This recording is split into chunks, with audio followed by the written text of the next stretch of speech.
ഡൽഹി മദ്യനയ അഴിമതി കേസിൽ നടപടി ശക്തമാക്കി കേന്ദ്ര ഏജൻസികൾ. മുഖ്യമന്ത്രി അരവിന്ദ് കെജ്രിവാളിന് ഇഡിയും BRS നേതാവ് കെ കവിതയ്ക്ക് CBIയും സമൻസ് നൽകി. ഇഡിക്കെതിരെ മഹുവ മൊയ്ത്ര നൽകിയ കേസിൽ ഇന്ന് ഡൽഹി ഹൈക്കോടതിയിൽ വാദം പൂർത്തിയായി.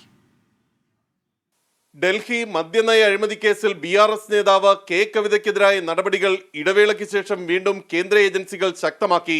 ഫെബ്രുവരി 26 ഹാജരാകാനാണ് CBI സമൻസ്. ഇടനിലക്കാരൻ വിജയ് നായരുമായി ബന്ധപ്പെടുന്ന വിവരങ്ങൾ ശേഖരിക്കാനാണ് CBIയുടെ നീക്കം. കെ കവിതയ്ക്കെതിരായ എൻഫോഴ്സ്മെന്റ് ഡയറക്ടറേറ്റ് അന്വേഷണം സമാന്തരമായി തുടരുകയാണ്.